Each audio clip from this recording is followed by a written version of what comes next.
Sompa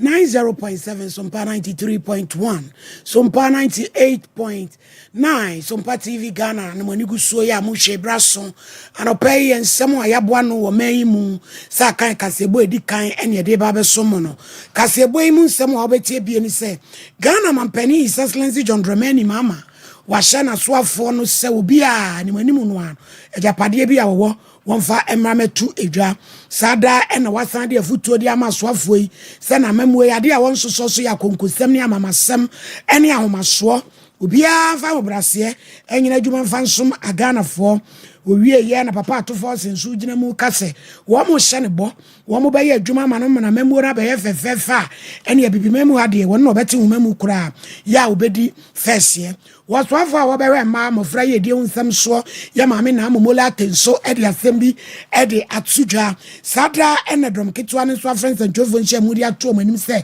emra bi wo wa se mampani fa so no aso no su yafa e kire kakra ye begina mu so ame ha sabre ewura no mo peso ogina mu be ya mensin krachefo nso ya fekire wo m na nsem bi epie mu ebi ka ho anopai me kwa no kontonkro solo aken kanso edi amamo wo sonfa no pe di ameji so ye wo hinini ama kranchada zo sof mami premeni yanye bre na fe kasebo ni bobrodo nchon man kasame nsane mu emfa emmamo Ghana man penny His Excellency John Dramani mama enra wahye bo afoston ko Julius Debra sani manimu no anu aswafo ayi wo mu no wo meja pade anwodo aye wo no wo mu fani nyina amegu pado na Ghana fo nyina da ehunu bi na atumi aboa mom dwumadi a wo mu bedi no fanfan ye ene nkuntabuo papa nso atumi aye dwuma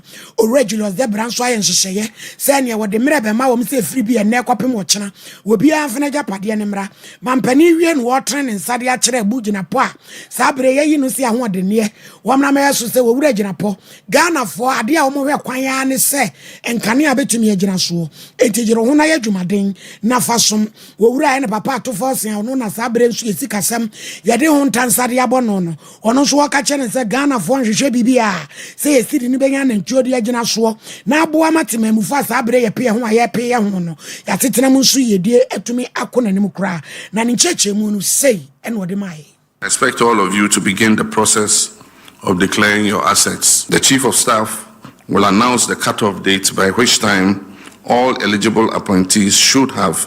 deposited their assets declaration forms with the Auditor General. I wish all of you good luck in your duties, and I pledge to work with you and give you the needed support, myself and Nana Jane, in the interest of working for the Ghanaian people. Thank you, and may Ghana man penny His Excellency John Dramani mama ene yetin nkano wo wie no wosan ka kire wonum se sabre ya yi wom sasoafo no wo mo ba besom akonkosem ne amamasem ne ahomaso wonso so kora e wona ban yi mu obi ankofa ho brase enko na adwuma ye de ama no nsom Ghana de hye waso wo gaganto awini e fa na awini akese ya Ghana fo ato abade ama eye NDC no a ya na ye dadwen de ama no pa e kire se Ghana fo se de wo mo ha wo mania te sensa mansama ye sama ya tamfu nsuo e to abagaganto a e de ama NDC no ene ene mapanko a ene wo mo hwe kwan so wo mo sabetumi akanti asoafo no wo mo nkonkwa ye adwuma so emfa nsom akonkosem amamasem ahomaso mimu eni Sam George enra msejama unya hu video ni bi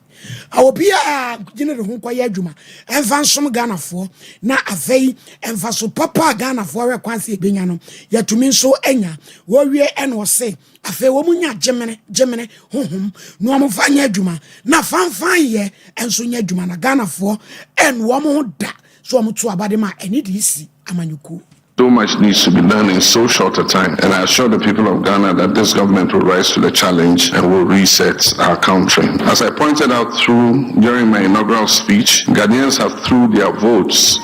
declared their intention to demand the highest standards of governance, and we cannot afford to fail them. This naturally puts a burden of responsibility on us, which we must prove equal to. Ghanaians have shown that the days of tolerance for disrespectful gaslighting by government officials are well and truly over. They will take firm action as they deem fit to punish any administration that takes them for granted. I therefore charge you to serve in humility and candor, always remembering that we serve at the pleasure of the Ghanaian people, and that the authority we exercise emanates from them. We must exhibit tolerance for their views and work to meet their aspirations. This government will not tolerate arrogance or disrespect for the people who elected us into office. Modesty and prudence must be the guiding principle upon which you, myself, and our Vice President fashion our governance.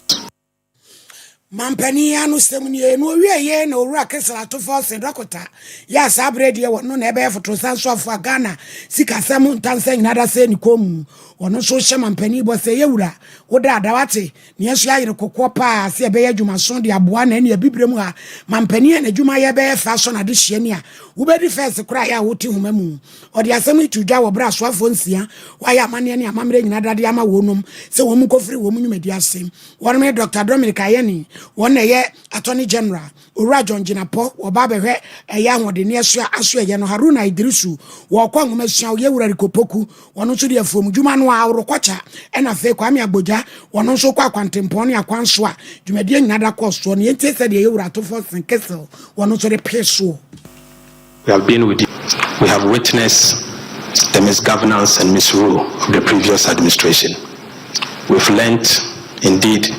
that Ghanaians will not tolerate such misgovernance any longer. We've taken a cue from what you've just told us. We want to assure you that we will serve and serve in such a way to make you the best president in the Fourth Republic. Mr. President. Wey ayora keso atofa se dokota wono na wojina mu se wosoafo aso fotrosan aso ye yade eswa no ye maame asabre wono na ebewe mofra e ma mema eyedi onsam so ne na amomolate wono so de tumu pa se wode nhihye di gu akwam se maternity leave wono so beboa na ene nka wiebe obakọ awo so kọ wo anka wanya kora no abosumi nsia betumi atene fi ahwe ne ho na koda abotofo a wode na ba wiase no watumi awe ne kakrama ne ho ache to da bia na awere ho enkoda nketo a ye twom yo de wo mu deke ni nyina dane se maame na wo eso kokoye adwumanti bosome me ensape ne nufu nsuo se chaka na wo akoye adwuma ya maame na amomola tese woni wo ma ya no dubu mu wo ma ye tepono ho wo ma ye kabi wo mu woni wo mu nyina be seso adwen kwampa de be fa so na papafo no kura nso nkaja wo nso aka ho bi ne nyina aka bo ma kura papafo de we ye aha yentre fie da be ko emprafo enso ni nyina mu no wo so yenhyehyeye amasa maternity ni paternity leave no ehun hyehye papa na ye de bebo Ghanafo ni atumi ahwe ma wo bra ya wo no of paid maternity leave. How will you advocate for the extension of maternity leave the current 3 months? Because we are all aware it's 3 months now. How do you intend to, and how do you plan to address the concerns from employers who may resist? Because I have a company, I don't intend to get women to go on 4 months, but that is in your manifesto. How do you intend to address that? Thank you. Thank you very much. I think men were or are still advocating for paternal leave, and if it is important for them to take a break to support the family, then it is more important for women. Employer, I will encourage you that if you even have the opportunity to take care of 6 months, please do that. But there are other ways on a more serious note to do that. You know, creating daycare in the company that makes it child friendly for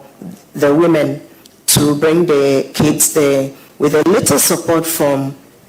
the company or the organization, so that they don't have to be worried. You know, psychologically, the woman can be present or physically present in the company, and yet the mind is at home. And so you can have her being there working for you, but to have the utmost output.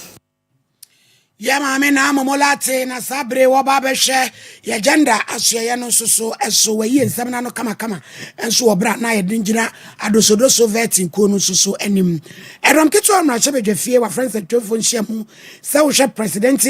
office art no a mampani ase wo ye busu kakra ni nyina ye kwan a wo fa so na council of state dwumadie wo de aye dwuma wo tie wo mse wo munyanyi yidie nanso wo ma hunkrata bi ase ye twibi dia fankuntra ase e dia ba bewuram ebra wo friends at twofo nhyiamu kan ko central na chebedwani o manyamfa Patrick Abuama ene kasa ya na wo chechem se cabinet secretary sabre no nhihye ye bi a de ama no nyade ye se ye dwuma se wo fa kwampa so no ye ne nyina afei yenkowe anamsini a wo ko gina mo Sahel region wo se kwa bakwasem no a ekwo wase aman no ye ne sa nkurani anyonkofa ni twaka bia enti wo mte ase enye yi esenkyeremu ba sanse de di akire nti asa nhyewe eba no wo mte ase. What is the problem of the minority? In the spirit of our Constitution, Act 463 was enacted. That is the Presidential Office Act of 1993, one of the first acts that was established by the Parliament of Ghana to give effect to the functioning of the office of the President. And let me read a long title of the act to you for the benefit of your reportage. An act to establish the presidential office to provide for staff for the president and vice president, to provide for their functions and for related purposes. I'll turn your attention to section 4.1 of the act. And with your kind permission, journalists and friends of the media, acting in consultation with the Council of State, appoint such persons as he considers necessary to hold office as presidential staff in the office. The interpretation section of the Act defines office to mean office of the President and Vice President.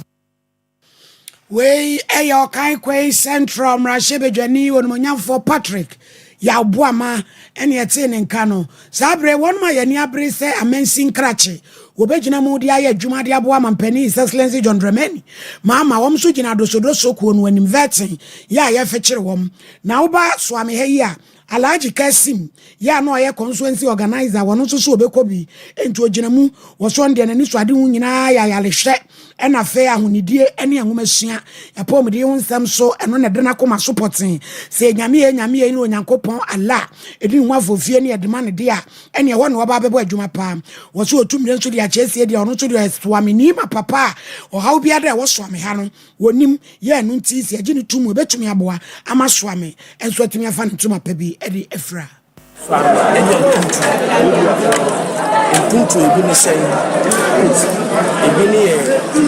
Sanitation, education, and health. The thematic areas are the person made a so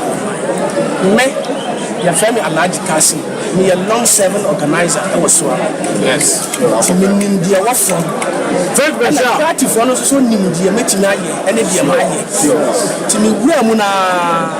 medada and prefer cheap vetting no fee now money medada and no minimum juma my yabwa party. We are ya no Benjamin Mafu, one also your secretary, or Freeman's Wadubia, one also Sabre Wajinamubi, one also the Nanudism etuja. Vetting the vetting is transparent because they have allowed everybody who wish to become DC the opportunity to come. They have allowed it. They've given everybody opportunity. Until wow, the baby and what can wasem. John Bishop, who I want some person, you who experience our work, and they said they will see carry on the amount. We need the thing as a sage, no man penny.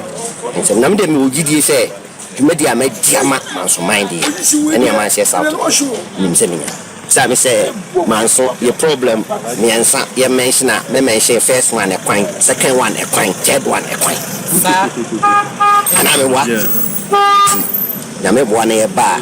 deɛ ɛbɛyɛ ne sɛ yɛwɔ drip machines ɛwɔ hɔ nti yɛbɛbɔ mmɔden yɛde akɔfam nkuraseɛ no a cars ntumi nkɔ hɔ no yɛde drip machine a yɛdɛ ɛkɔyɛ adwuma na central government nso yɛpushi no sɛdeɛ ɛbɛyɛ a yɛmu nwu so no ɔbɛba bɛyɛ quota a yɛdɛ ama yɛ wei ɛyɛ swame one my person ogyina mu sɛ aban enkrachefo Trade Union Congress for our friends and Joe share move from and Penny Excellency John Dramani Mama so onya bajoku a enya amanyofo na wo munye nhwehwe mu fa de course of Tamari Foundry ni pa bia wo mu kobo wura mu no Bernard Owusu wono na ye odwam training our friends and Joe share mu said the course no ntwaye sani manimu no anu hwemu etimi koso all the 5 workers involved in the corporation of the Tall Workers Charity Trust investigate all the processes leading to the Tall Board issuance of a request for proposed